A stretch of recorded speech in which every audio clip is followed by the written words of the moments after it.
চলেন আমরা সবাই মিলে একটু তরমুজ কাটা শিখে নেই। মধু মধু মধু মধু ও সেই সেই কিন্তু বড় হবে না, কিন্তু এই যে বালি হবে যেটা বলে। হ্যাঁ, বালিটা ভাল লাগে তো খাইতে। সেই এবার যে তরমুজ কাটতে আসতেছে সে আর কেউ না, সে হচ্ছে আমার ছোট ভাই। সে আদেও কখনো তরমুজ কাটছে বলে আমার মনে হয় না, এই ফার্স্ট টাইম সে দাঁড়ায় দাঁড়ায় তরমুজ কাটতেছে। ভাবেন একবার। অনেকের মনে হইতে পারে যে আমরা এটা কোথায়, এইভাবে কেন আমরা তরমুজ খাচ্ছি। আসলে আমরা নানু বাড়িতে গিয়েছিলাম ঈদের সময় বেড়াতে। তো ওখান থেকে আমরা এক জায়গায় ঘুরতে গিয়েছিলাম তরমুজের খেতে। তো ওখানেই আমরা এরকম বটি নিয়ে একদম মাঠের ভেতরে খোলা আকাশের নিচে এভাবে তরমুজ গাছ থেকে নিজের হাতে ছিঁড়ে আমরা এখানে বটি দিয়ে কাটছিলাম আর সবাই মিলে খাচ্ছিলাম।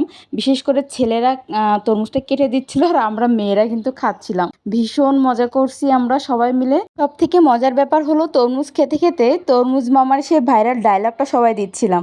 মিষ্টি না না এটা সেরকম না, মানে আগেরটার মতন না। ও আল্লাহ, তাই তাহলে তো ওইটা আল্লাহই আমাদেরকে দিছে। আমি এটা ধরছি আর ছিঁড়ে গেছে। ও আচ্ছা। এটা কিন্তু ইচ্ছা করে ছিঁড়ে নাই। এটা হচ্ছে যে লাল ছিল।